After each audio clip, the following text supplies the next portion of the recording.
So right now you're working with Ali Abdal. Do you have Sam Parr, Viral Cuts? Yeah. Do you have Dan Coe? Dan Coe, Cody Sanchez, Sahil, some other creators that I'm not going to name right now. And then you're the background operator and manage the team, basically. So they're the distribution, you're the fulfillment. That's right. In theory. Okay, cool.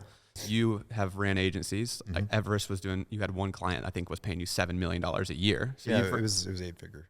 Insane. So you have a very high level agency, but now the productized agency model is very popular.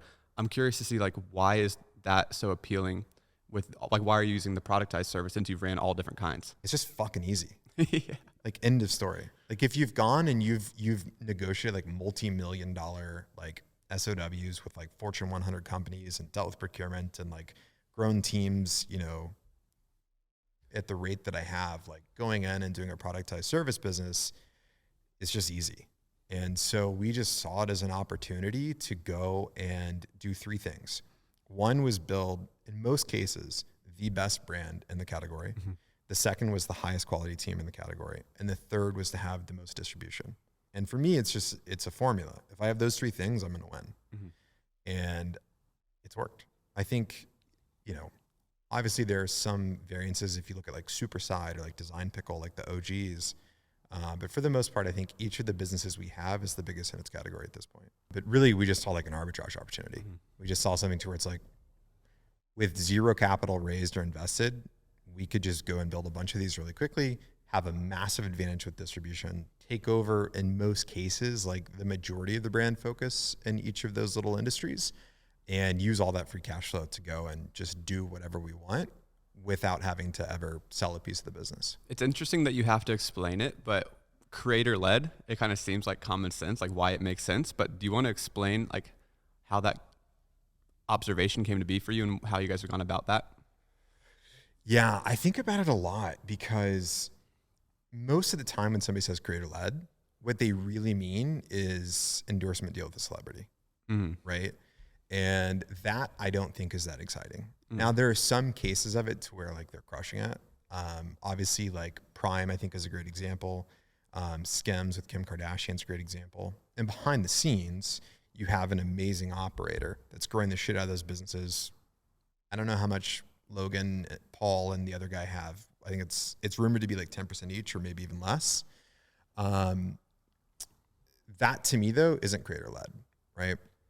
That is the idea to where somebody just has an audience that's so big you can almost sell anything to it, right? If you think about like Mr. Beast and Feastables, how many times in a Mr. Beast video these days do you see Feastables? You're having to go to market with that product nonstop in the same way that you would any traditional CPG brand. You're advertising constantly. With us, what I think is really unique about what we're doing, and more so like the opportunities that exist in B2B for creator-led stuff, is that you can go to market minimally, right? We launched Hey Friends, our done-for-you YouTube agency with Ali Abdal. We launched it on July 31st. Ollie has like 5 million subscribers on YouTube. Really captive audience. He's really known as like the YouTube guy and the most followed productivity expert in the world. He's awesome. He is awesome. I love Ollie to death. He is a savage in his own way. And he has like 200,000 followers on Twitter, right? We didn't launch Hey Friends on YouTube. We launched it on Twitter with one tweet from Ollie. That's all the promotion we've ever done for that business. In 5 days off of that one tweet, it got, I think it was over like 550 individual leads amounting to like 2.5 million in MRR interest, right? Like to this day, we're still very carefully going through that wait list and scaling that business based on who we think the right fit is. So for us, what we look for is like, not this idea that there's some creator that's constantly talking about the business, but as we've evolved, because we've launched 5 of these. We're getting ready to launch 6. As we've evolved launching one each month, we've really honed in on what we call product audience fit. So who is the creator? What are they known for, right? Like, for example, we talked about you, it might be like podcasting, right? Just throwing that out there, right? So if you were to come and build a business that was focused on like how to help other, like let's say like nascent creators, 10 to 50K subscribers, whatever, build a really successful podcast, and then handle everything end to end, there's a good chance that a huge portion of your audience would respond to that, right? And so there's other ways to measure it. There's ways to get like more granular about it, but that's what we look at. It's like audience density. 100%. And the congruence between what they're actually watching and if they also need a service like that. And so I've always wondered if like one creator could have like a flywheel of these productized agencies. Yeah. Like could Ollie have not only just a YouTube one? Have you ever considered doing multiple different agencies, or do you think it's more important just to nail that one that they're like most known for? I think that with the right creator, there are opportunities for a ton of businesses to exist in their ecosystem. And we're exploring that. But the difficulty there is how many times can a creator take something to market before they saturate their brand, right? And so that's something that we want to be really careful with. It's also something that's really interesting. Like in this space that we're in, like my buddy Nick Huber, like Nick has several businesses. And a lot of his content these days is him tweeting like this business, that business, that business, whatever. And Nick does a really good job of driving those leads. But for us, that's not a strategy that is interesting. Instead of using one audience of a few 100,000, I want to use multiple audiences of millions, right? So it gives us a much broader appeal, and I think a little bit more longevity in terms of how we take things to market.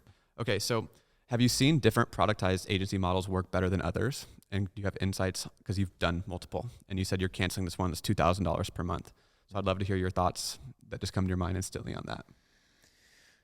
Different productized agencies. It's tough to say. We obviously haven't explored development for good reason. Explain that, because I have one, and we just started 3 months ago. And I would love to hear your take. Let's turn this around. Yeah. So tell me how your development agency works, and then I'll tell you the pros and cons. Okay, so Productized dev agency, it's no code. Okay. We use Bubble, and so the angle is that you get like 3 full-time employees for the price of 1, and we can do things faster because we're using no code. We have development, like full stack developers, but that's the angle, that no code is better. And so from there, they can sign up directly on our website. They get automatically onboarded with an email automation to a Trello board. They put their features list, and then they immediately get on a call with a project manager, and we start sketching out the Figma design with our design team. And so instead of just having people think that you can just hire one developer and then that's all you need, but you really need a Figma designer, a developer, and a project manager, so you know you're not getting screwed. And so they can do all of that just through a Trello board, list out the features, then we do all the project management, design, development. So that's the product. They can sign up on our website, or they can take a discovery call if they want questions first. So from there, it's $6,000 a month. We can develop pretty much anything. And so in theory, they're always going to need a developer. So for our side, the churn is really low and the retention's great. And then if they just have a finished product and they just want maintenance, they can downsell. Very rarely will they ever cancel.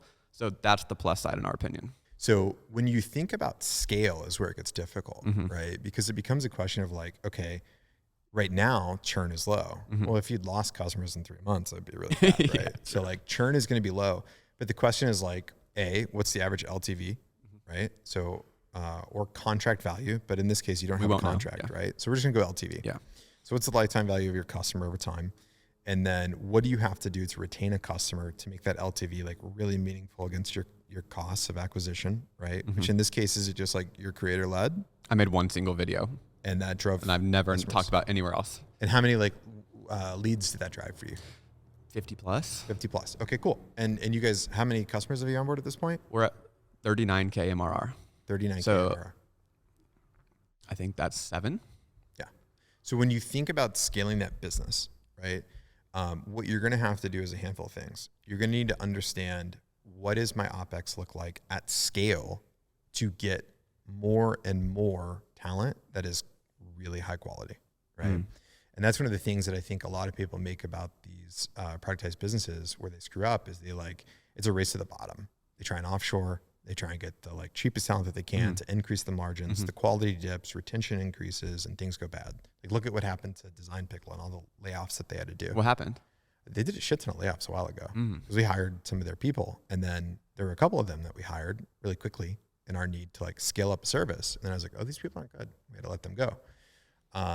Anyways, so you'll have to find the blended rate of, basically if we know that each customer requires service from like these people, and over time, depending on the projects that we're taking on, you're going to see how that fluctuates up and down based on like time investment from the project manager or the Figma designer, based on revisions or the developer, whatever it is. you'll come up with a really good blended rate.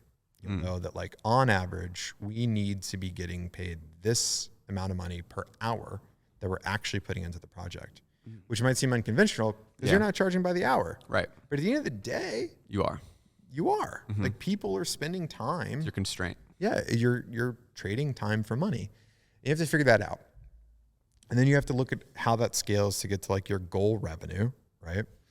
And that's just like a really important piece of it. And so what we look at in terms of like how we look at cost, how we look at, what our margins need to be. So the $2,000 a month thing, right? That requires 0.3%, well, not percent, excuse me, but 0.3 capacity. And so what I mean by that, let's use viral cuts. So for I don't know how much it is, $4,400 a month, you get a 1-to-1. So you just get a dedicated animator, right? They're on your stuff full time. So we know in our model, it's 1-to-1. So our margin obviously is like, what do we pay them versus what are we getting paid? Yes. If you look at the $2,000 offering, which is part-timer, that actually is 6 videos a month, which is 2 hi-fi, which takes us on average about 2.5 days. And then 4 lo-fi, which takes us somewhere between 4 and 8 hours, depending on like a handful of factors. That requires 0.3 of an animator's entire capacity. So in theory, you got like 3 clients. Each animator could do 3 clients. So if I look at that and I say, well, I can have 1-to-1 at $4,400 a month, or I could have 3 customers paying me $6,000 and have technically like 0.1 left over, although that's whatever. Well, I should do that. That's more profitable, right? But then what we've learned is that those customers, those part-time customers, they have a higher likelihood of churn. They are harder to work with and require more time from our project manager. So then you have to start changing that model of like, how profitable is this really over time? And so when you look at it in a spreadsheet, it's really simple when you don't know the numbers long-term, right? Over time, as you develop more data points, you have a better understanding of who that customer is and how you have to work with them. You learn that like, oh, it's actually not that sexy. Like we should get rid of this and just focus on the 1-to-1 because it's less headache. Yeah. So then you go into the whole thing of like why the blended rate, why the blended model of cost is so important to understand, because you have to begin to understand like the cognitive overhead that comes with a customer. Right. So we just went in such a rabbit hole about this. No, that's important. This is like what my podcast is supposed to be. Oh like, shit. It's very interesting. And like how you actually work the business. So basically you're saying that since we're going to have a developer, a Figma designer, and a project manager on each project, but each one of those people is only allocating 10 to 20 hours per client. They could each have like, each developer works on 3 clients at a time. Each designer can work on like 5 because it's much quicker. Different, yeah. Yeah, so you have to find that perfect ratio. Yeah. And so if they can work on 5, it's 0.2 basically. Yeah. Cool. Yeah, okay, so say like off menu is $15,000 a month. And let's say that we pay a designer $150,000 a year, right? On average, each off-menu designer should work on about 4 projects in a month, right? So basically, I'm getting $60,000 for my 15 in cost. Yes. Now, obviously, I have a project manager that's involved too, because the way off-menu works, a customer doesn't make requests. Okay. Right? You come and you tell us what you want, right? And then we handle everything. It just happens. Just outcome. Yeah, it's just outcome-based. So we run that whole project in linear. A project manager is running it, making sure that everything's organized. We're getting the details from the customer. They have a good brief. We're sending great updates, whatever. And then the majority of the work is just facilitated via Loom. Every 2 days, one of our design team records a Loom video. It's like, hey, here's where I'm at, whatever it is. Maybe I'm delivering new work, whatever. And then we ask customers to send us a Loom video back, right? So it's a fairly low overhead business in terms of like our extra OpEx, right? So things that are not just based on the servicing. So extra project management or account management, whatever you want to call it. So then if I know that I'm getting paid $60,000 a month and the designer cost me let's say 15,000. Yeah, well, it's not. That'd be more, but Yeah. whatever. Yeah. We'll use 15,000 just to be easy. So 15,000. My profit, right, is 45K. So look at that over the year.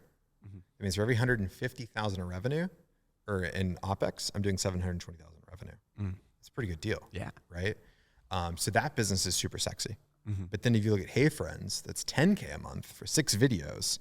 It's not like here's a designer that's handling 4 projects at a time. It's okay. Are you ready? It's a lot. I already know. Here is the producer. Okay. Here's the strategist, the writer, the principal animator, editor. And then it goes into the variants of like, do you have somebody that's just editing a roll and then passing it to an animator or not? That's what I do. How much script roles involved or script writing is involved in the process. Like if you're a studio customer, which is like 14,000 and above, you get script writing, right? You know, how much work is going into like the title and the thumbnails. So much work. It's all that, right? So there's a whole team. So a whole pod of people, and a pod for Hey Friends would be producer, strategist. In some cases, it's strategist/writer. So there's 2 team members. And then you have a thumbnail designer. And then you have a principal animator, A-roll, and then sub-animators, right? So you're talking about somewhere around 8 people per pod. You have 10 clients right now. That's insane to me. Yeah, so 10 people per pod. And then each pod's going to do somewhere around like, let's call it like 6 to 8 customers. We're still trying to find the right number. That's impressive. Yeah. That's really, you must be It's because we batch. Gotcha. So what we encourage customers to do is to batch record. So like we'll sit down, we'll do the idea generation. We end up picking the best ideas, obviously like following Ollie's framework. If we can't figure out the right thumbnail and the right title, we just won't even do the video, right? And then it goes into the Hives framework. So how we structure the video and all that stuff. And then we ask the customer to sit down and just record 6 videos at a time, right? So they'll sit down, do a day or 2 of filming, send us that stuff, and then we go through the process of making sure that they come out like 1 a day, right? Or I mean, excuse me, 1 a week, roughly. Yeah. And that 6 makes that interesting now. Yeah. Because you're buying time in a way with the lead time with editors. Yeah. It's a great deal. Like, oh my God. I actually think it's an incredible fucking value. For sure. We'll charge more for it later. It's tough because like every customer is like, how many views am I going to get? It's like, we can't guarantee that, right? Like that is all hard. we can guarantee Subjective is that we're going to help you make the best video that you can, right? Now, if you throw Patty Galloway in the mix and Patty's like, oh no, like I'm not going to try and do his Irish accent. But if Patty's like, dude, like these are the videos that this person should be making, whatever, maybe that changes, but that's a whole different ballgame. Hey Friends does not do strategy, right? Today. We do some competitive analysis to understand, like, for example, if you were a Hey Friends customer, we'd look at other people in your space. We'd see what's working for them, what videos have popped off, like how they're averaging views per hour, all that stuff, and then come up with some ideas, right? As you're well aware, that's how the YouTube game works. And then you'd pick the best ideas. We'd help you create the like structure of the script, right? But then the script is really up to you. Because obviously, like, we encourage that you don't write a script. You have talking points and you just go. 100%. And then we'll edit the A-roll. So yeah, I mean, that's how it works. And I think it's a steal. I like how you said the batches though, because for me, it's like at least 40 to 50, everything you just listed is a solid 40 to 50 hours of work. And I'm like sitting down like hours, like what is the idea? What are my competitors making? What works? Then title. The most stressful part of my job is coming up with the fucking title and then the thumbnails. I need 5 thumbnails per video. Like it's so much work. So I see that makes sense that because so if you can have 5 clients per team, right? So 5 YouTube channels, the person that's doing the research can just go all in on one person one day and then give you all the ideas in one day since they're in that hole instead of just like skipping across back and forth. And so it's almost like they're going through those problems day by day. That's really smart. That makes a lot of sense. Yeah. It's tough though. I can imagine. Like, that's a lot of talent to pack into one team, and also making sure that everybody has like a strong YouTube background and like knows their shit. It's really tough. It's a skill. You can't just throw that shit to the Philippines. You know what I mean? It's not. It's really tough. And so we've intentionally scaled that business more slowly to make sure that A, the team is right, and B, the process is right. But if you get it right, these people will be like, they'll never churn in a way. Because one, YouTube is a great business model. We're almost there. So if you're like me, you have a software idea and you want to get it started, but you're just intimidated. You don't know how to hire developers. You don't know how to manage a project, getting it designed. You're just unfamiliar with the process. So that's why I actually had my partner start our agency, WGMI Labs, so we could help you bring your software to life. It's a development agency where you get a full team dedicated to your project. So you'll get a designer, a developer, and a project manager. So all you have to do is list the features you want and kind of tell us how you want it laid out. and then watch it get built week after week. So if you have a software idea and you're ready to get started on it, go to wgmilabs.com and we're happy to help. I think is it just the async communication that has made it the most beneficial, where it's like, instead of hopping on meetings 3 times a week, having to be like holding these agency clients, it's more so like hands off? Each company has a different level of like high touch, right? So Viral Cuts, for example, is really low touch. You just make requests, we handle it. There is Slack, but we're phasing it out. As you go up kind of the food chain of price point, it's much more high touch. But the difference is that we don't create variance in how we service, right? So we like to be really on top of communication. I have an expectation with our team that a customer hears from us every single fucking day, right? Even if we're not sharing new work, because we have a 48-hour grace period, I still want somebody sending a message and saying like, hey, here's where we're at. Just email? Slack or email. Slack, okay. Or just updating like an Asana ticket, whatever it is. Okay, are you guys using like the Kanban, like Trello boards to communicate tasks like Brett, or? No, we do for Viral Cuts. I don't know how much longer that's going to last. We're currently building our own tool internally.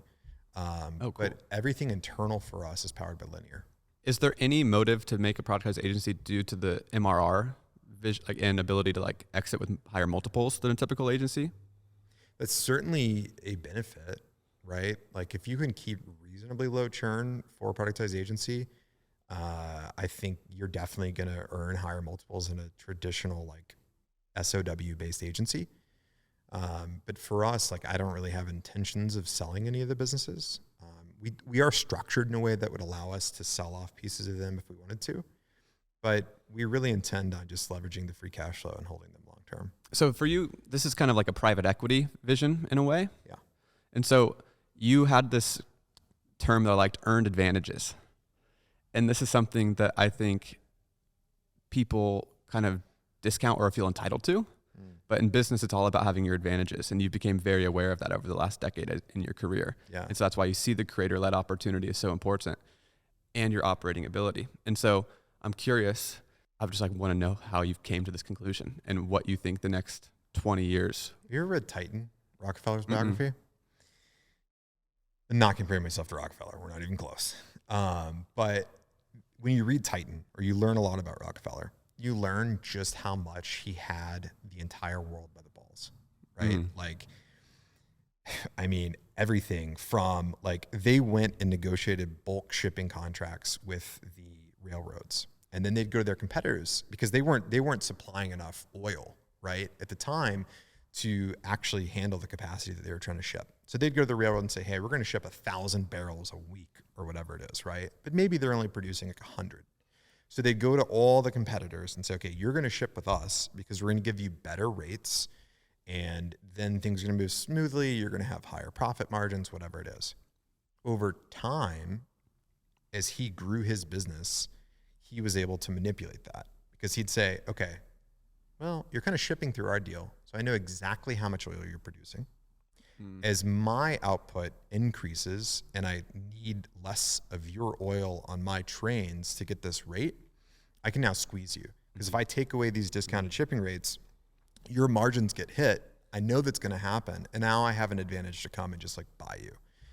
So they did this thing called the Southern Improvement. And basically like over the span of like a week, Rockefeller bought basically every oil refinery in Cleveland. And then we're not going to get into it, but like that got dissolved because there was going to be this huge issue with antitrust. They had to scrap it, but the damage was done. And then he went to Pennsylvania, did the same thing. Like, hey, you saw what happened over there. I'm going to do this. His entire career, he just stacked up unfair advantage after unfair advantage, even going to the point where he had like the railroads, like totally by the balls. And then they came with like the idea that we're not going to put them on drums and then load them onto trains. We're just going to have, like the modern, oil container, right? We're going to ship with that on the train. He produced them all. And then the ones that were in the market, he bought them all. So the railroads had to get them from him. And then the pipelines, like it's one thing after another. And when you read that, you're like, this guy was able to win. So like the advantage he had over his competitors, over the market, was so insane because he stacked up every unfair advantage that he possibly could. And if you look at that in business, it's like, why wouldn't you want to do that? if every person is trying to launch an agency by like having a flashy website and like getting some cool case studies, and like 100 agencies are chasing Apple to get scraps when the majority of the budget's going to Accenture, right? Like, it's not a game I want to play. So why wouldn't I just take as much distribution as I could, right? And throw that at a problem and then just profit, right? So, I mean, I'm trying to play the game to win as much as possible. And one of the best ways for us to do that is to just continue stacking up those unfair advantages. And what I get upset about is when people are like, oh, you're cheating. It's like, well, yeah, I am, but I earned it, right? Like, I'm not doing anything that anybody else couldn't do. I'm just doing what like my career has led me to.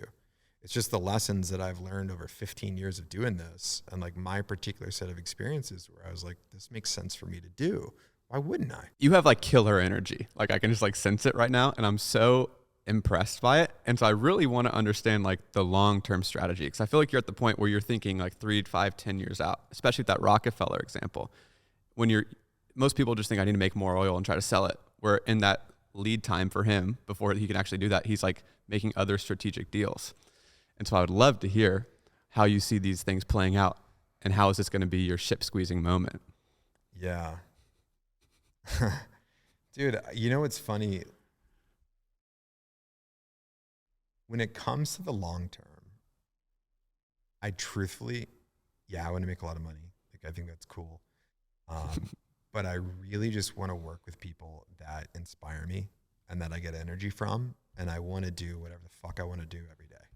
Right? Like, that's it. And for me right now, that's building things. I love building something from 0 to 1 and scaling it. Like, nothing excites me more than just being like, we should build that business because we see an opportunity. And then 30 days later, it's in market. And, within 30 days after that, it's doing, 83K MRR or whatever. That's insane. Like, why wouldn't I do that as much as I can? So today, like, that's what I'm focused on. Long term, I just want to, there's so many things that excite me, like so many businesses that excite me. And I used to have this idea to where I was like, oh, I don't know what I'm going to build because I don't have like the big idea, right? And I got to a point where I was like, fuck it, dude. I don't need a big idea.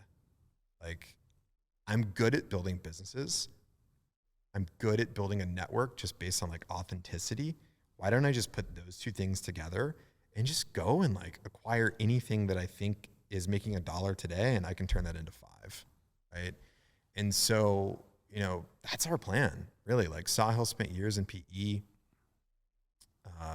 knows way more about that world than I do. But together with like his kind of background there, his network, and then like our operational ability, just use the free cash flow, invest in, build, or buy businesses that excite us, and plan to grow and hold them long term, and own 100% of it as we do it. It's interesting that this tide is turning. I feel like the glorified raising 20 million, then have $1 billion exit or whatever is like really fantasized in our era. And now it seems like it's shifting, because I'm consuming some of those content as well. It makes way more sense to just make a lot of profitable, cash flowing businesses with the goal to hold. And you probably make better decisions along the way. Yeah. Like, I'm a fucking idiot. Like, I feel like I have a far greater chance of taking my time and compounding assets over time by just making smart decisions to buy businesses that I understand. And again, like, I'm not trying to go from 1 to 1 billion. I'm just trying to turn $1 into 5. If I can do that time and time again for 10 years, I think I'll be in a good spot. And so productized agencies have just been like, that's your game at this point. Get the unfair edge. You're a good operator. Get the distribution with these people, and they have an audience that's much more dense, so the leads are going to be way more qualified. I just knew that there was one thing that was like really central to me. Whatever I did next, I didn't want to be Sisyphus. I didn't want to like push the boulder of customer acquisition up the hill for all eternity. I wanted to make that easy. And my theory was like, if I could solve distribution, I could do anything. But it was either a great decision or a stupid one. When Sahil and I were talking about starting this business, it was like, well, how much money should we invest? Should we invest like a 100,000 each or $250,000 each or whatever? And I was like, let's invest 0. I was like, we had been kicking around the idea of taking our design team and doing like a productized offering with our design team. And I was like, let's just go build productized services, because my bet is that if we have more distribution, than anybody else in that market, we could probably make a decent amount of money pretty quickly. And we started doing the math and we were like, look, if we can get 0.001% of a creator's audience to convert, we'll probably make a fair amount of money, right? Yeah. And so we ran that at scale and it was like, oh, we could get to 25 million in ARR in 18 months if we did X, Y, and Z. And so that was the path that we went down. And, you know, we're 5 months in, we've launched 5 businesses. We're doing a little north now of 5 million revenue.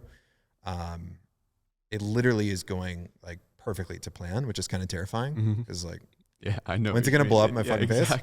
But so far so good.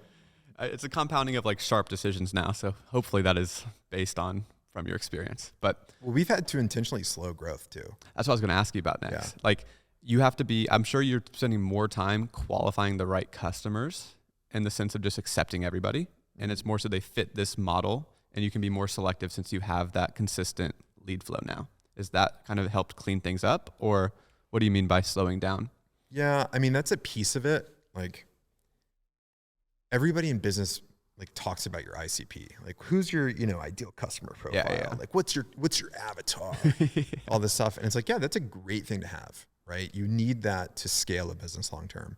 But if your business is 5 months old, like Hey Friends, you really don't know, is 2 months old. Yeah. I don't know. Yeah.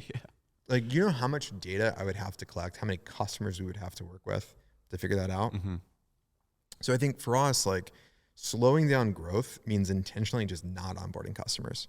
So we'll artificially limit a company's growth. Mm-hmm. Like Hey Friends, for example, again, like I think there's about 2.5 million right now of MRR. That's still a lot of people. It's a lot just sitting on the wait list. And if you look through that wait list, you'd be shocked. You'd be like, oh, I know this person. They have, 10 million subscribers. I know this person, whatever. Like there's a lot of demand for that business, but we've intentionally kept it small. Like today it does about 100K MRR. We'll ramp it up to 200K by the end of the year. And the reason why is that we have to maintain quality. Yeah, it's like that's 10 customers, right? Pretty much 10 at 10. It's basically 10 customers. Yeah. I can't see, that's like, I do YouTube and there's just so much to it. And so much. And like, I am not an operator. And Yeah. so I don't understand how you can even handle 10. I can barely handle myself over here. That's 60 videos a month. So I was curious, like, because all of your agencies are like top tier quality. Like the design agency is insane. The animations are like, it just looks and feels professional as fuck. Yeah. But mainly I want to ask you, so Assembly is the main company, Yeah. right? Assembly's the holding company. The holding company. Yeah. And so you have these different productized agencies. I was curious, how is it like one group of people that you can use in different places, or is it like very like segmented? Good question. So Assembly is the holding company. We'll talk structure real quick. So Assembly is an LLC that Sahil and I own. Okay. And then Assembly Ventures owns C Corps. Yes. Right. So there's like an Assembly C Corps. Yes. So there's an Assembly Video C Corp that then owns LLCs that are treated as disregarded entities. So for example, Hey Friends is an LLC, Viral Cuts is an LLC, Keyframes an LLC that are all owned by Assembly Video, right? So Assembly Video is the C Corp. Is the C Corp. And Ventures is the holdco. Ventures is the holdco. Gotcha. All of the team members for each of those companies work for the C Corp.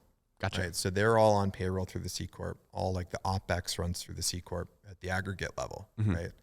Why we do that is that I want optionality in the future. So Sahil, like from his PE days, likes to say that Assembly is, what does he say?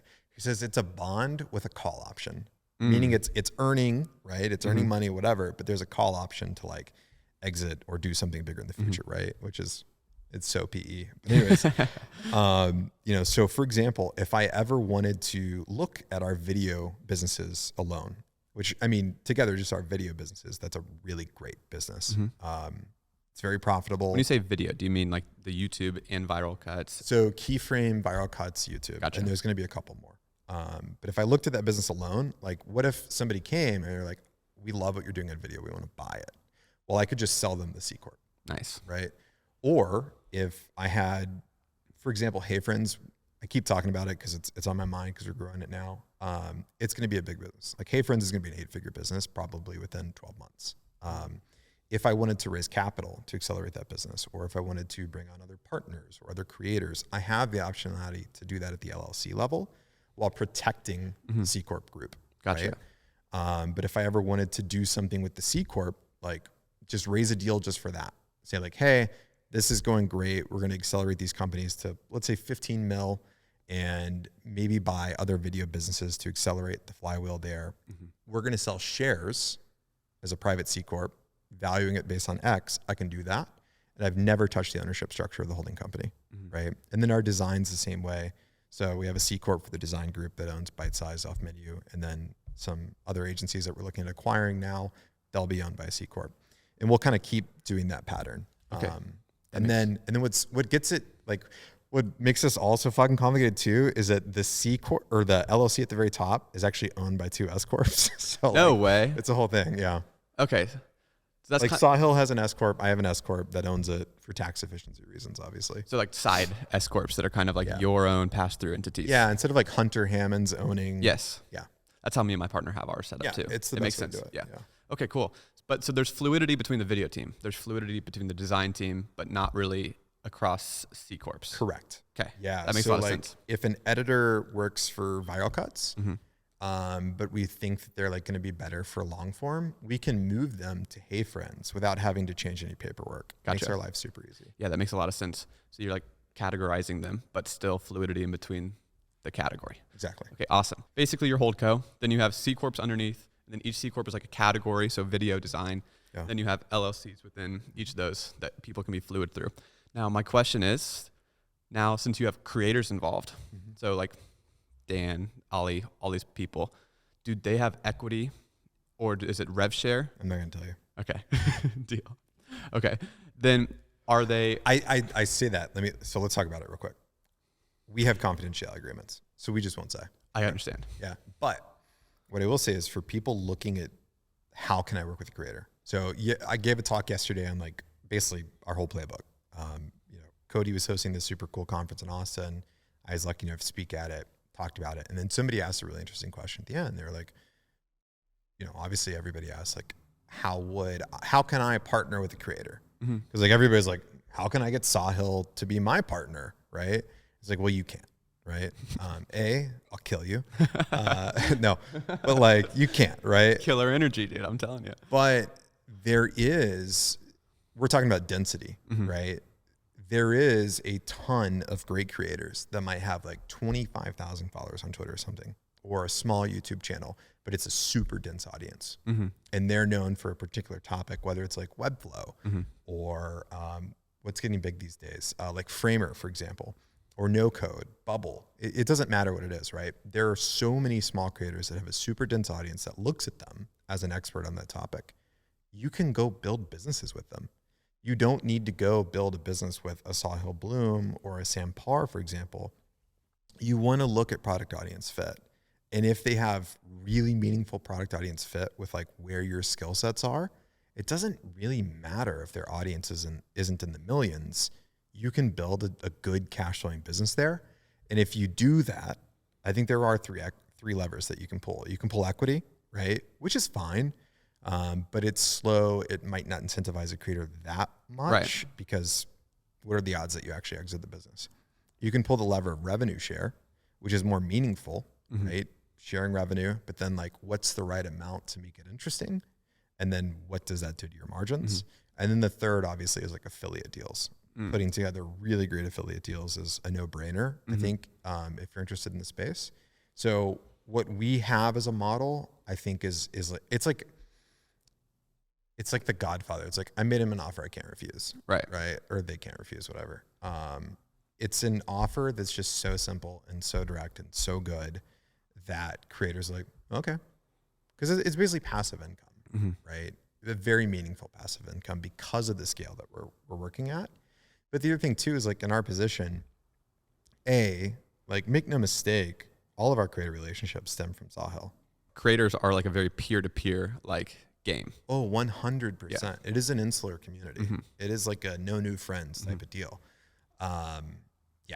It honestly, like, I feel very naive not knowing that going into it. Like 6 months ago, I didn't know like how insular, well, maybe insular is the wrong word, but I didn't realize like how connected it was. Right. And it's deeply, deeply connected. But but that is also interesting because, again, in this whole thing of like, I want to build a career-led business. If I fuck up, like for example, if I fuck up with Sam Parr, everyone knows. Everyone knows. Mm-hmm. Like the repercussions are huge. Mm-hmm. If we let a creator's reputation be diminished just an iota of a percent, it's a big, big deal. Mm-hmm. So there's a lot of work that we have to do to like maintain the integrity of our work, maintain their reputation. Like, do you know how many shitty customers we've had over the past 5 months? Because we've had a lot, right? Especially for like Vower Cuts, for example. You might have a shitty customer that's like, oh, this sucks. I want a refund. And it's like, why does it suck? Well, I didn't get 1 million views on this video. It's like, dude, you have 10,000 followers. Like, you're not going to get 1 million views on a video. and we have a policy that's like, no refunds. Good, right? good. But you know what I have to do? I have to give a refund. I hope people don't exploit this because we just changed our policy. We will not give you a refund now. But I have to give a refund because like I don't want reputational risk. Right. Right. So we've done a lot of that stuff. But anyways, so like the point of this is that we'd go originally, Sahil talk to friends and they'd be like, oh, who's going to run this business? And he'd be like, Hunter. I vouch for him. He's a 12 out of 10. Like, let's do it. And then I talk to them and they're like, it's like, dude, I've had 2 exits. I've built big businesses. Mm-hmm. I've just done it privately, right? Which is the biggest mistake in my career by none. And now it's different. It's where we've built in public. It's so obvious the things that we've done because like our creator partners are like, oh, this is great. Like I get a wire or, I get hooked up on equity or whatever it is. Like things are great. And now creators come to us. Like I had a guy with 1 million followers on Twitter just cold DM me like 2 days ago being like, let's build something. Right. So they just come to us now. Yeah, it works really well. It's powerful. And so that's my advice. If you're an operator and you're world class, first off, you have to be world class because nothing that we care more than our reputations. We have to publicly say this and we get if you fuck up, you don't really deal with the fallback as much as the creator does on outward facing. So if you are trying to get in this, it's really key that you do have a creator friend that can like vouch for you within this community because it's almost like the whole outside world is like parasitic. Like everyone's trying to sponsor our channel. Everyone's trying to like use our audience in a way. Yeah. And so that's why it's so like we're not very trusting because I think a lot of creators have been abused by that. So was wondering on this, have you ever considered, we were talking about info products being a good business model before this podcast. Courses, yeah. Yeah. So have you ever thought about, that's kind of how Ali's works, right? He has the Part-Time YouTuber Academy, which is great. So many big YouTubers have come out of that. Yeah. And so is that something that you've seen work better? Like people are going through that academy, that's almost doing a lot of the educational process for you. They know everything that goes into it. And then you guys just like the handoff. Is that more effective of a funnel than like say maybe the animations who just like see a YouTuber and they want animations? How have you thought about info products and courses being looped into agencies? Because I feel like they can go hand in hand. Yeah, we've thought about courses, like not me or Sahil making them, but courses as a business. And it's really, really interesting. Mm-hmm. I know a couple guys that own like basically ghost course building businesses, 60 million a year in revenue. I've thought about this. Explain that. Yeah, I mean, it is what it is. Like they partnered with a couple of creators. But now, granted, like for this, it's more like cringe. So like, they want to be behind the scenes. Yeah, like financial courses where like all they do is like hawk the idea of like, here's how you like burr. You know what I mean? like that's bird calls. Yeah, that shit. What is it? Buy, remodel, refinance, repeat. Like burr. Anyways, I've never heard that. That's interesting. It's for real estate. Yeah. But I like courses. I think that like a great example of courses is what Brett from Design Joy's done. Yeah. Like Design Joy is 1 million top line, whatever. And then he built the course for like Productize Yourself. I think that's cool. Right. So I think there's a lot of instances like that. That's really interesting, or the way you guys do it, or the way Justin Welsh does it. Mm-hmm. What's crazy to me is like Justin, it's weird that like people like in a business setting will come out and be like, I bought your course. I loved it. Mm-hmm. Like you'll hear that multiple times a day if you hang out with Justin. It's pretty neat. But for us, courses, we think there is a business to be built around building courses, but at the highest level. Like we're talking like master class level of course building. but in an intimate, authentic way with creators. I just wonder if people come into like your YouTube agency and they like are getting traction, they're very popular. Then like you could like almost like partner in the back of them. We'll shoot your course videos. We'll make the platform for you to push people to. We'll set up payments and everything. It goes back to the vertical integration, right? Like if I have the ability to essentially like supercharge the growth of anyone's brand and then all the creative power behind it to like do that, why wouldn't I? Right. Yeah. But you have to have the expert in the field to sell the course. So it'd have to be like some sort of partnership. But we look at it as the same way that we build businesses. Right? Interesting. Like I might bundle. So part of the idea of the way we work, maybe I'm going to give this away, but like if somebody wants to do this and compete with us, bring it on.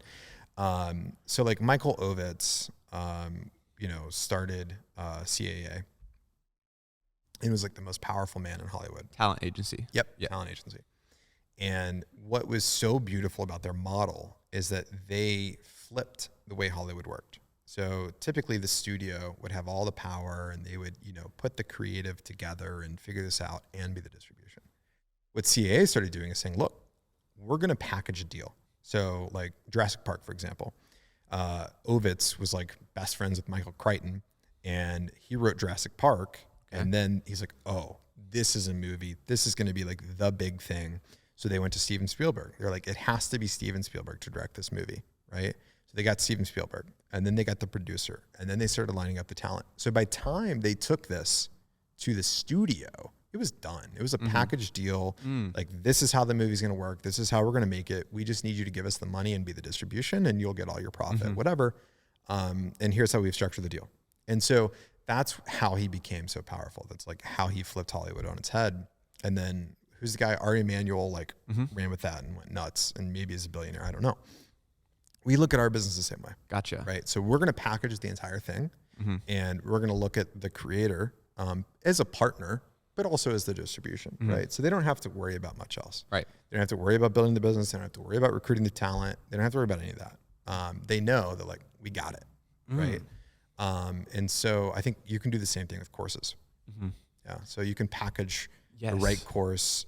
You can find the right talent to help build like an amazing offering. And then all you really need the creator for is essentially to be like the voice of authority, record the content, be the distribution. They make hundreds of thousands, if not $1 million off of selling it. They didn't have to do anything. It's a beautiful proposition. So you're stacking the leverage on your end and just literally all you need is a green light and then you get a higher percentage as well. Yeah. So instead of the talent agents waiting for the producers and the movies to hope they pick your actor, you get the actor, get the director, get everything and say, hey, it's ready. Yeah.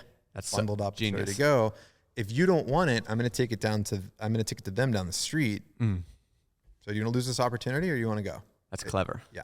So I've been using Dave Ramsey as an example a lot for like what I see my creator business as becoming. A baller. Right? Yeah. And you look at his website and he has like these verified like agencies or verified like more like Churchill Mortgage and he has back end deals with them. And it's like, wow, you really can have like every possible service or vertical in your industry. You're just that one like critical point in the middle and it all just springs out. And so it seems like you are like conglomerating a lot of those, which I think is really clever. Do you ever think of it like that? Not in the Dave Ramsey way. Why do you think he's a baller? Why do you like him? He's like this, like, do you know much about like? I watched one podcast of him. And his website's like. I feel really rusty on the details. He lives in like Chattanooga, Tennessee or something like that. Yeah. Started in radio. He owns like an incredible amount of commercial real estate. Right. And I think he's a billionaire. Pretty close, I'm sure. And has no debt. Like has just compounded it all over time. It's crazy that he seemingly has accrued so much net worth without really ever having to take on like a lot of leverage. And then I like that he just has this like super popular radio show and like just sits there and like writes down numbers and gives financial advice. People. Yeah, it's a baller. It's like the original creator, but he was on the radio. Yeah. And there wasn't a lot of options, you know? And so like looking at him like, wow, this guy's had 30 years to really figure this out. He's like everybody's financially wise grandpa. 100%. It's awesome.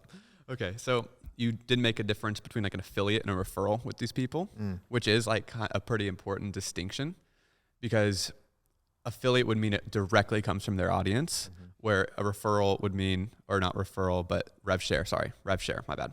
Rev share and affiliate. Affiliate would be like it comes directly from them through a specific link, where rev share would mean like no matter where the lead comes from. Like I've heard of you just from your personal brand now. And if I need short form, I would go to Viral Cuts, not because I've watched, even though I do watch Sampar, but for that example, like I know who you are. I need short form. I could just come directly to you. Right. And if it was an affiliate deal, Sam wouldn't get a cut of that. Right.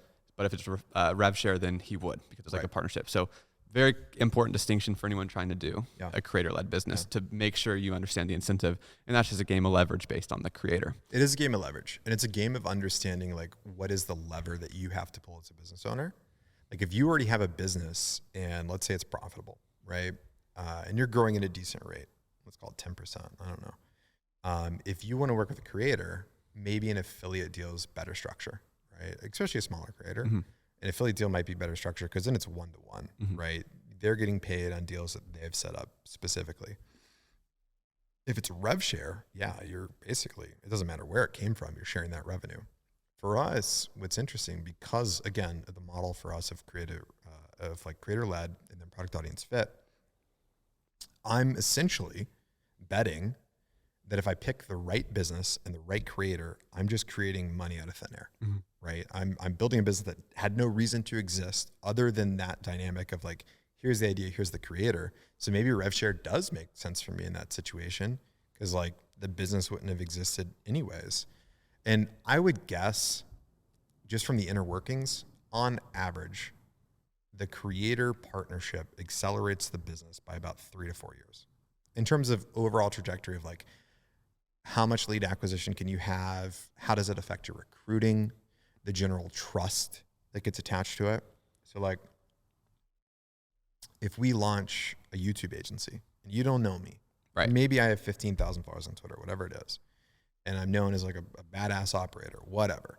But I don't have anything to do with YouTube. Right. So you're going to be like, what case studies do you have? Who have you worked with? What results do you have? Whatever. It's going to take me years to compound meaningful case studies or a reputation around that business that makes us trustworthy for you to be like, yeah, let's do this.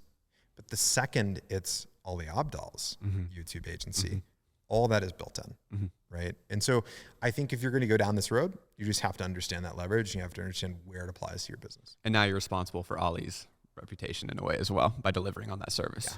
So trust is the biggest thing with agencies, and I understand what you mean by speed. Like it fast tracks it by 3 to 4 years because most agencies are going to grow by word of mouth as well. Yeah. And so if you get an immediate injection and the trust is baked in, and then you operate, it's just like the perfect, most well-oiled machine. Yeah, that's genius. Yeah. And then have you ever considered like maybe if this guy, like you like his personality, you think he's all about it, he's serious, that like almost taking equity in a channel, like if you like a venture studio in a way?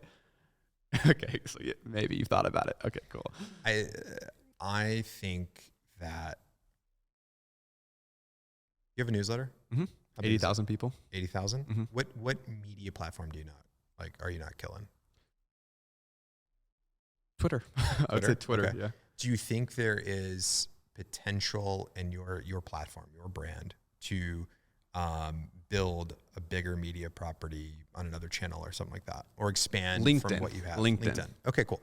So to me, if you look at the flywheel of businesses that we have, right? Our flywheel, we think of it in 3 parts: strategy, execution, amplification. Right. Okay. Today, everything that we've been doing falls into execution, right? We haven't done any like crazy strategy offerings. We haven't done anything around amplification. And so what we want to do is make sure that the next bit, so I say this whole thing of like 12 companies in 12 months, which like crazy. Fuck, I don't know why I said that, but like whatever, I'm sticking to it. I didn't launch anything in October. You got to make up for lost time here. I launched 2 in September. There you go. So you bought yourself a month. Yeah, we're gonna make up some time. But anyways, most of those 12 companies are going to be companies that fit into that flywheel. Okay. Right. So strategy, execution, amplification. The reason why is I want the ability to, if you think about that as like an engine, right? Or I don't know, a heat-seeking missile. Like, I don't know. I want to be able to point that to whatever. And then there's so much energy and just like absolute high quality execution focused on it that it's going to grow. So if it's a SaaS company, for example, I want everything in-house to do the strategy. I want everything in-house to do that strategy for the business and the growth of the brand, right? I want to be able to do the brand in-house. I want to be able to do the site in-house. I want to be able to build a product in-house. I want to be able to market the product in-house. I want the creative talent either in our network or in-house that we've invested in to help grow that business, right? So I'm trying to vertically integrate every business that we grow in the future by this foundation of services that we're building today. So I can start seeing this picture of like how they'll cross-pollinate. So if you get a business person who starts on YouTube and they see success with you guys, they have a good experience. Like, oh, by the way, we also have a design agency if your company wants a rebrand. Oh, we have customers that are like there are customers of ours that are a customer of every business. So is that the reason or the strategic decision to do 12 companies in 12 months that you're almost building like these like assembly and you have 12 different sister agencies, and if someone comes into one, they can immediately lead. So they come in from one creator, Ali, they have YouTube down, you guys execute, and then they could potentially bounce over to another one because they need that complementary service. Is that part of the strategy in a way? That's not the reason why. It's a wonderful second order effect, right? But it's not the reason why.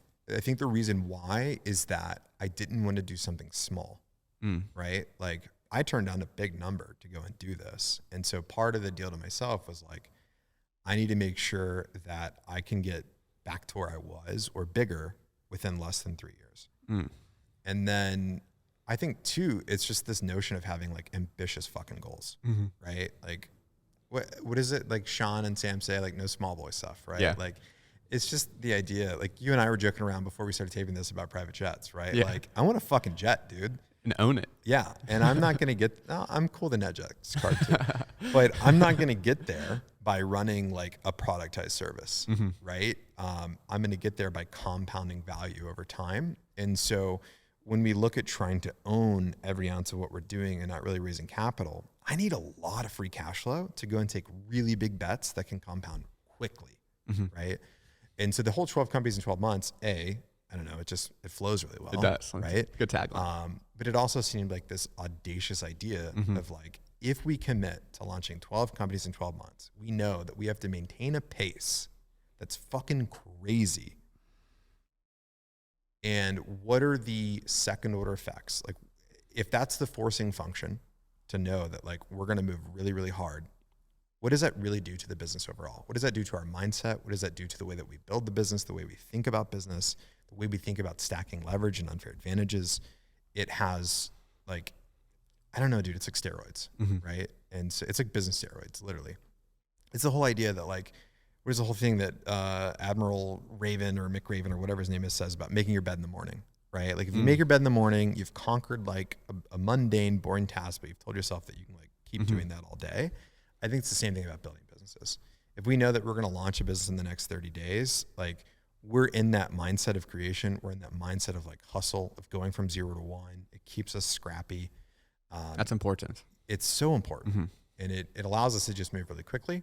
But yeah, underneath it all, it allows us to accelerate that flywheel to begin to stack up leverage and vertically integrate and do bigger and bigger things. So with each one of these, you're scaling slow, but do you see a cap to how far they can scale? Because I'm assuming that's what Design Pickle ran into and why they like had some quality issues or they hired some not so competent designers. Maybe that's a tough word, but do you understand what I'm saying? Like, since you're scaling slow, do you think that means you can scale further just in general because you're focused on process, or do you think there is like a cap to each one of these? So I think there's a cap.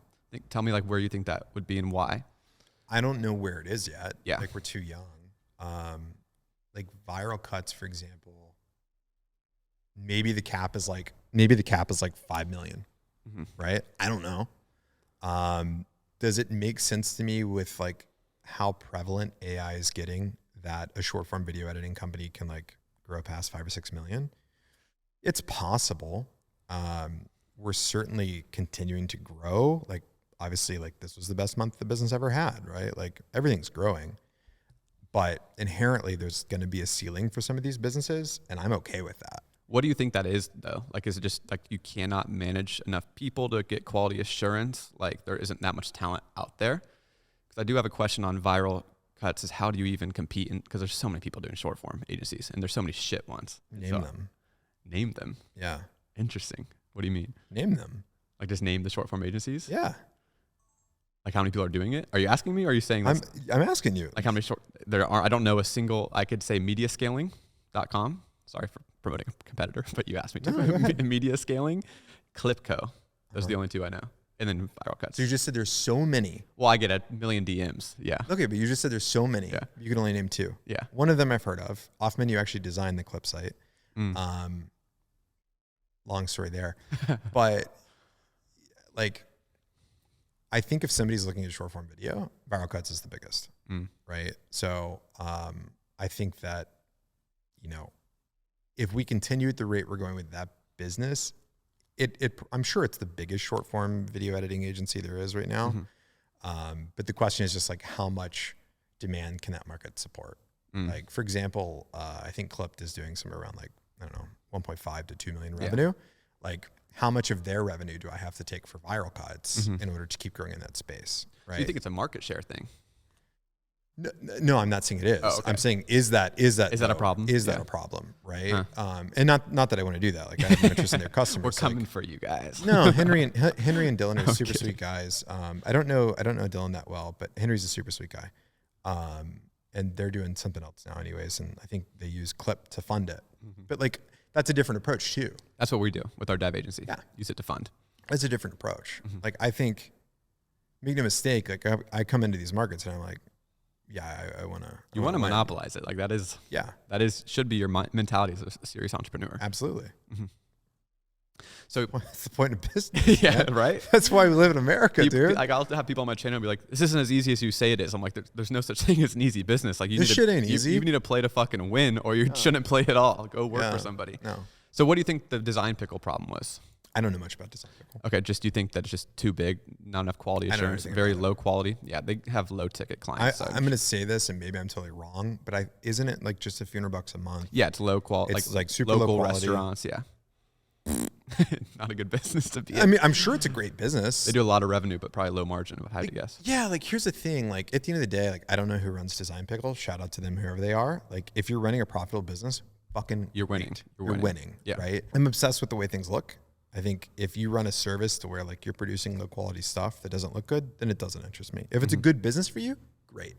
But if it's producing low quality stuff, whatever. That's why I had you on the podcast. Like, that person you met told me who you were. I looked, I'm like, wow. Like, he's not only, this is the best, literally the best design agency, branding, slogan in your Twitter bio, like everything I've ever seen.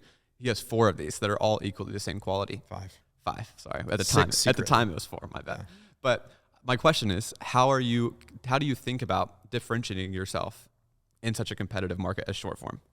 Other than, I know the creator led is like a huge, because you get the trust. That makes a lot of sense. But even I can feel the quality. I don't.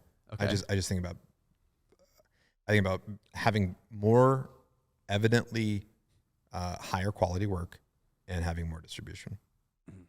I don't need to differentiate myself if I have wider distribution and the work is just like really good. So how do the work that's really good? I would love to hear like is your hiring just from network?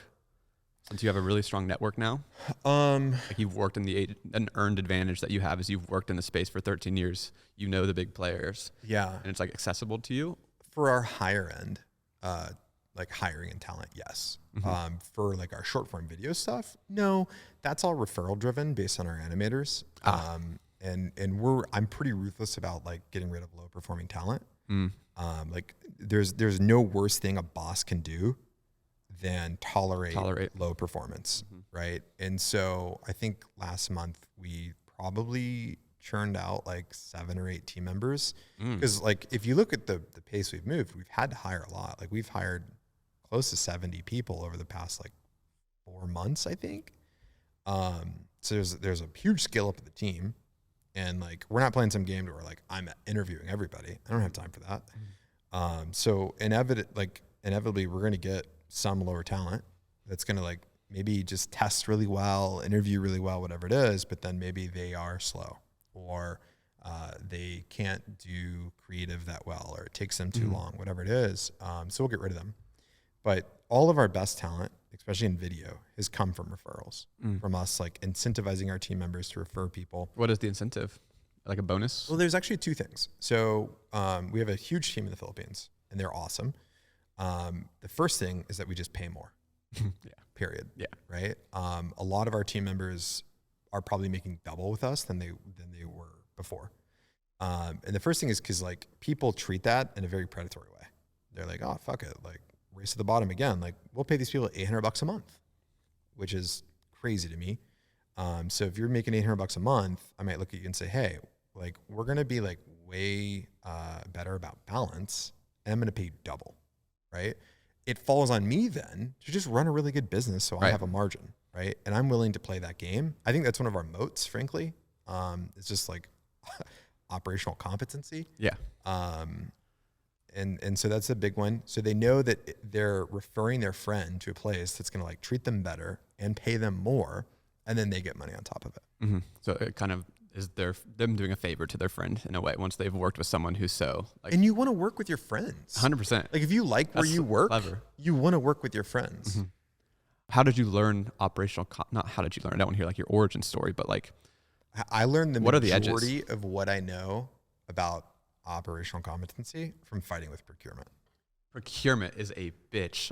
We tried to work with a Fortune 500 company, and oh my God, I'd never want to do that again. So I think starting Everest, like our first year we did like $350K in revenue, and we knew how to design, we knew how to build. So we felt pretty competent about those things, but we didn't know how to sell to big companies. And we knew if we wanted to make a lot of money, we had to go get deals with big companies. So we recruited this guy named Matt Williams, who's a dear friend of mine to this day. He was the CEO of the, I don't even remember the name of the agency, but it was a big like $200 million a year agency that was owned by IPG.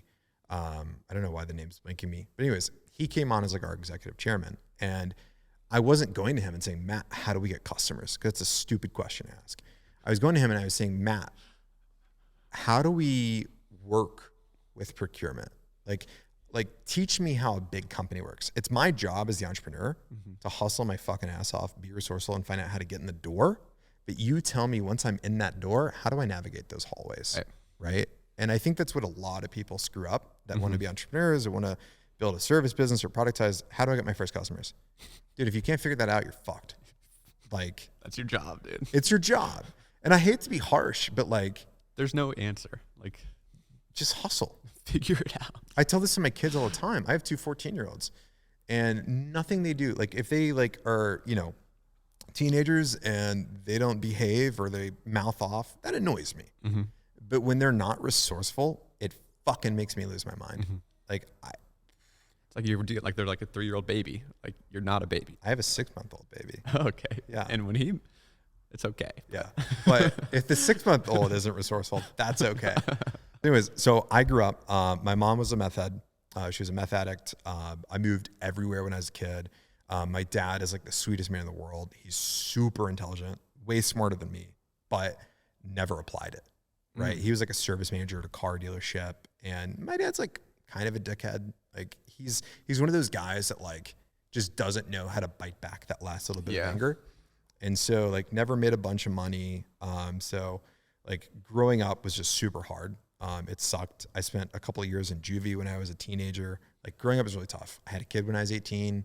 I was going to say, you're not too old. You have 14 No, I'm year olds. 33. Yeah. I had a kid when I was 18. Also started my first business when I was 18. Statute of limitations. So here we go. Like I'd made like, you know, money selling pot when I was a shithead teenager. Yeah. And I was like, oh, okay. So I had like 70 grand. What I do with it? I started a T-Mobile store. Damn. Yeah. Well, damn. Efficiency, you were selling it. Scale. Anyways, but I was the youngest person ever at the time, at least, to be like an authorized retailer for T-Mobile. That's so cool. And that's how I became an entrepreneur. And when I was 19, I got custody of my younger brother. I had to sue my grandparents for custody of my younger brother because like my grandma was like dying and my grandpa like wanted to go back to Appalachia where like total hillbillies. You had to grow up fast. I had to grow up real fucking fast. And so like my entire life has been the definition of like, I have to be resourceful, right?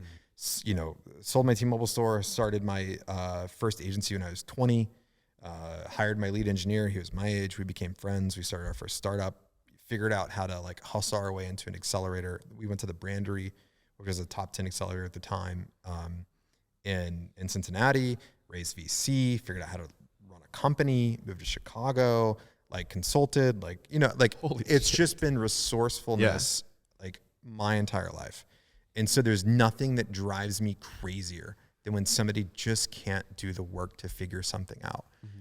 And so for me, that's my biggest thing. I don't know where we're going with this, but there's my story. We're talking about resourcefulness. That's what it is. That was getting your first customer. Yes, that's what it was. Yeah. Yeah. If you can't figure that out, don't do it. Go get a job. Yeah, literally. Like, there's only like 4 things you can do. You can do cold email. You can create content. You can get affiliates, or you can just go out in the world and try to knock on doors and do sales. Like, how many good cold emails do you get? 1 a year? 2 1 a year? How many good cold Twitter DMs do you get? I don't check them. 0. 0. Does your assistant check one? Yeah. Yeah. And I haven't heard one this year, so. Yeah. I had to let my assistant go recently. I'm looking for a new one now, so that's going to happen. But now I'm checking my own Twitter DMs. So DM on Twitter if you want an assistant job. Don't do it. Don't do it. Oh yeah, if you want an assistant job, please DM me. If you're awesome. Yeah. Like if you're a badass. Maybe I'll hire a chief of staff. I don't know, but I get so many, and I actually look at them because they crack me up. They're so bad. Oh, horrible. My favorite one is like, I see you're building 12 companies in 12 months. Are you staying in shape? It's like people try to sell like, you know. I got Brian Johnson, brother. I'm good. Yeah. And I'm like, why would anybody ever respond to this? Or my favorite's when somebody reaches out and tries to be like, oh, like you're killing it on Twitter these days. Have you thought about short form video? The worst. And I'm like, dude, I literally am a short form video. Do like an inch of research. Yeah. Those people will like insult me. They're like, you could be getting way more views. I'm like, yeah, dude, this is my job. Like, dude, don't be telling crazy. me I could get more views. Yeah. And that's the one that they could just send me a short form example. Like if you are going to make short form, you could just send me a video. Yeah. You don't even need to say words. Yeah. And if I like it, I'll use it. Yeah. I don't know, man. I think resourcefulness is underrated. And I think too, like going back to what we've been talking about like earned advantages, part of the reason that I've been able to stack them up is because of like the way I grew up, like the adversity that I had to go through. And like nothing scares me. My risk tolerance is like through the roof. And I'm willing to just eat whatever shit sandwich I have to like go through the work of figuring something out and like trying to get better at a skill or better at, you know, some part of operations that I don't know or sales or whatever it is. Like I'm just like scrappy until I die. It's resourcefulness and resilience. Yeah. That's really like the name of the game. Have you, back to going through your agencies, if we have to do 12 in 12 months, I know you got asked this on the last podcast, but do you know what the next ones are going to be? Like, did you make a list of like 50 potential, that might be a lot, but 50 potential like lists? But I know what the next like 4 businesses are going to be. Yeah? Yeah. And so how do you scope out creators? Like, is that like, that's like literally the framework. Like I know the industry, then I need to do creator research, or is it Sahil's like immediate? I'm sure if it's not in his network already, he can get it. So I'm sure that's not really a problem. Yeah. Well, for 2 of them, we already have creators. And then for the other 2, one of them will not be creator led. Sort of. It will be creator led, but by a lot of creators, which is really exciting. What is it? Keep going. I don't want to interrupt you. No. And then the other one, we'll have to find the creator. So if you have multiple creators, is that going to be mainly affiliate driven? Nope. As you're running these productized agencies, I'm curious. I always ask everybody, what are all the software tools they use internally to run them? And so these are a little more technical questions, but I think it's interesting for people who might be a little newer. And so I was curious, A, what are the software tools you use? And B, how much they vary across, other than, I assume like you would use frame.io. So like little details like that would be really interesting for me to hear. So there's 2 levels. There's the tools that I use as CEO, and then the tools that the team uses. Let's go top down. Yeah. So for me, I pretty much live inside of Reflect. What's that? I've never heard of that. It's a note-taking tool. Okay. It's my favorite. I was with Obsidian, broke up with them for Reflect. I love Reflect. That's interesting. So I pretty much live inside of Reflect. Raycast, I use the shit out of. And then I will do, so I'll generally like create things in Reflect for all my notes. And then I'll start like a memo in Reflect. And then that gets moved over to Notion, to where we house like all of our memos. anything that's like a document or an SOP or something that has to get delegated lives inside of Notion. But we don't allow actions to live inside of Notion. I don't care what anybody says. I'm willing to die on this hill. Notion is dog shit for project management. I agree. So I think it's great for information. It's great for wikis. It's great for like, meeting notes and all that stuff. I think it's dog shit for information. You get lost. You build some custom thing that works for you and only you, and it can't scale, and the interfaces makes no sense. I agree. So everything action-based lives in linear. Yes. For our team. They use Frame.io. God, who knows how many subscription services we use to power creative assets that we pull from. Slack obviously is huge for us. What else? I think those are the big ones. My toolkit is Reflect, Fathom for financials, Slack, Raycast. What's Raycast again? Raycast is it's a Spotlight search replacement, but it's incredibly powerful. I don't even know a Spotlight search replacement. Command spacebar. Oh. Yeah. Like hotkeys almost. Yeah. Okay, cool. But it has AI built in. So at any point I can hit Control Command spacebar and then ChatGPT just pops up. Nice. Or I can if I'm editing you could highlight text and then I can highlight text and I can just prompt it. Command Control J, and it instantly, that's a shortcut for improve this writing. Right. And the AI is already doing it. That's cool. I love that. Cool. Love that tool. If there's a startup that I would invest in, I stopped investing in startups. But if there's one that I would invest in right now, I'd probably invest in Raycast. Raycast. Okay, I gotta look into that. Awesome. Is it just like a Chrome? Shout out to Raycast. If you're taking checks, let me in. We do a lot of image generation that then we manipulate the shit out of. But we'll use AI to generate a lot of that stuff, like assets. Instead of using Unsplash, for example, right? We might generate something in AI that's a little bit more bespoke, fits the design. Like Adobe Firefly AI, you're saying? Or no, like DALL-E. Petter, our head of design, actually runs a custom model on his PC. He has a crazy PC. Does some stuff there. I don't know a lot about it, so I'm not gonna say any more. But Midjourney, DALL-E 3, stuff like that. We use Blender a lot to create 3D scenes that we use as image backgrounds, stuff like that. Off Menu, the design team at Off Menu is fucking insane. Oh, you can just tell in 2 seconds. If you ever look it up Off Menu, it's mind blowing. Yeah. And it's all custom. Yeah, they're really, really great. What's crazy about Off Menu, not to sell our own shit for a second, but sell it all the way. It's the best value in design, period. $15,000 a month to work with that team to get the level of output that you do is insane. We could easily charge $250,000 for a full branding and site project, but you can go to Off Menu and get it done, for let's say $60,000 overall. And that churn is going to be low because at that price point, you have real companies that are making real money, and they're always going to need assets. Well, I think even though the team is really great, people love working with us, churn inherently for something like that's going to be high. Really? Because a project gets complete, right? So they're well, we don't need a $15,000 a month design subscription now. We got the brand, we got the site, we got the product, whatever. They want to spend a little less. So only if I had a cheaper design agency that they could funnel it to. Is that a wink? Are you winking? Yeah, that's why we have bite size. Okay. That's why we built one. Yeah. That's what I was thinking. And so is there one out of all these services that you've seen this as the stickiest? I think today, Viral Cuts has incredibly strong LTV for certain customer profiles, like the set it and forget it kind of creators. Like Lewis House, for example, is one of our big creator customers for Viral Cuts. And it's great. His team's fantastic to work with. I think I hear great things, and they use Viral Cuts to do all their podcast episode openings and trailers and short form, and that's the thing to where that budget's committed. They're just going to be creating that content nonstop. Sahil Bloom, for example. So that is really good. It has low retention. But inherently in any productized service, you're going to have a decent amount of churn. Okay. How much is Viral Cuts? Is that, I guess, a public, right? It starts at 4,400. Starts. What are the 4,400, or I think it's $7,000. What is the difference in the service? Just it doubles. Video planned. So it's 40 hours a week, and then it becomes 80 hours a week. So you charge by the hour of your team? Again, it's 1-to-1. So we just like, if you're a customer, if you're a creator customer, it's the plan is called creator.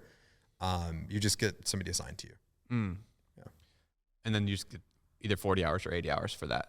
Yeah. So either one person assigned to you or two people. But if you are on the higher end, which is called the studio, where you're committing to 3 months at a time. So in intervals. So you commit for 3 months and then you do it again, you do it again. Okay. Yeah. Interesting. Yeah, we're about to do the same thing for Hey Friends. Really? We think about it differently. That's interesting. That's smart. Yeah. Thank you. Everything is like no contract. But I think having people commit is important if it's something to where there might be preconceived notions that like, oh, I'm going to try this for a month and see if I grow. And that's not going to happen, right? So we set all kinds of expectations around like output's going to be lower your first month or your first few weeks while we generate like your style. Like obviously there's a ramp up period before we're like a learning phase. Yeah. Before there's a fire hose of content. So we're at the point now it's where like our like lead gen is so strong, the customer acquisition is so strong. Like why wouldn't we just say, no, you have to commit to the service for X period of months. Interesting. Okay. And the last question I always ask people is really just what is like out of everything that you've learned in your life, everyone takes a while to answer this. So take a time to think about it. But what is one thing that you used to think was like true in business? Like you were like, that was your life philosophy, business philosophy. And then now you have like a complete opposite belief. I mean, I really came up in my career, like originally when like in the TechCrunch days, right? Like person's raising money, person's doing this, like whatever. And like my first real company, like I raised VC. And so I thought that's the way it was. And I just think it's total bullshit. Like now I have a lot of friends that are VCs. I'm not saying like VC in general is bullshit, but the idea like that's going to be how you create wealth is needing to like raise capital and defer revenue and like just, you know, acquire a bunch of users and then figure it out later. It just doesn't make sense to me. Right. Like it's funny that when I started to have real success in business, it's when I just stripped out all of these preconceived notions of how things had to be. And I just went down to first principles and common sense, right? Like, oh, if I want to run a business, I should probably get people to pay me money day one. And I should probably make sure that I'm turning a profit, right? That's the biggest thing. It's just like, instead of focusing on these glamorous things, focus on ways to make money, right? That might be the best answer I've heard, because VC is like, that's like the most extreme way to run a business. Like we're going to raise $10 million. We're not going to make any money. And then in 5 years, hopefully we can sell it to like a huge company or go public. Yeah. And maybe you go around that journey and you're successful. And like how much time did that shave off for you really? Where you could have owned more, right? Or found other ways to get that capital instead of traditional venture investment. Like how helpful was your board, right? You know, where did they guide you? What path did they push you down that maybe wasn't right? Like, again, not saying it's all bad. Like I know some great VCs, but I also know a lot of really bad ones. So if you're going to do it, be very strategic and 100% intentional. Yeah. Okay. Great advice. Or raise with leverage. Raise when you already are like able to raise with like fuck you terms. Okay. So last question is, now you've been talking, you had a tweet about starting your YouTube channel. Yeah. And you can now kind of, I mean, this is a good opportunity because you have these creator-led businesses. You might as well be a creator yourself too, to bring them in. It's not that I want to be a creator necessarily, but I see the power of having an audience, obviously, right? But for us, like, it's fucking crazy that like I'm a nobody, right? Like I have, you know, I think I have like 14,000 followers on Twitter or something like that. But people will get on a sales call with our team and they'll be like, oh, I heard about you guys through like Sam or Cody. And then I checked out like your stuff and I saw Hunter and like, love your companies, love what you all do, whatever. And they become a customer, right? And then because they know my stuff, they see the other brands and they become a customer of another brand. Nice. Or it is insanely helpful for recruiting, right? And plus I honestly just have a lot of fun doing it. Like I've had a lot of fun just like doing these podcasts, talking to people, sharing like what I know. Like I don't think I'm qualified to give advice, but I'm happy to like talk about like my experiences or what I might do in a given situation. And YouTube, you know, I spend so much time thinking about it because we're building a YouTube business. I think that 99% of entrepreneurial advice on YouTube is just dog shit. It's like grifters. 100%. And I'm like, look, I would rather just go like all fucking like Sam Solik and just have like some super raw ass content and just like tell the truth and try and be helpful. So it seems fun to me. So you said earlier in the podcast that it was like something you really regretted not documenting your like journey. 100%. Why? Is that why mainly, or? The circle that I'm in now has convinced me that for some reason, like I'm interesting. And I don't know if that's true. I'm interested. But if some people believe that, it tells me it's like, okay, I probably could have built an audience. And I just look at it and I'm like, okay, I know where I'm at today. Where could I have been today if I had built an audience along the way? Like the extra leverage that I could have stacked up.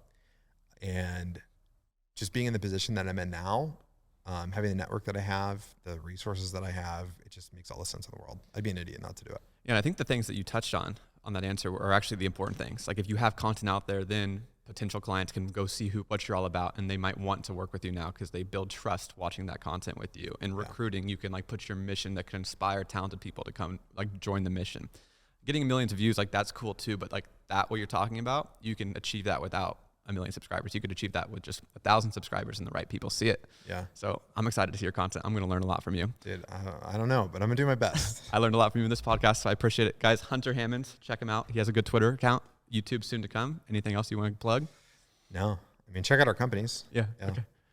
Can they find all of them in your bio on your account? Do you have them all 4 listed or assemblies? I think so. Yeah. Offmenu.design, bitesize.design, heyfriends.studio, virocuts.co. keyframe.design. Will Assembly have like a website that has like everything listed on it eventually, or yeah, dude, that's such like a a good link question. tree website, you know? No, so like we're going to launch the Assembly brand when we have all the big pieces. So like when we have the fund, when we have all the companies, when we have some of the other things that we're building out, we're going to be doing events, like really, really cool events. I want to go. Yeah, they're going to be really good. I think we're going to test one in New York soon, all about the creator economy. All right, guys. So it'll be awesome. That's perfect, dude. Yeah. You guys want to follow that journey? Follow him. But dude, thank you so much. Appreciate it. Absolutely. Thanks for You're the having me, man. man.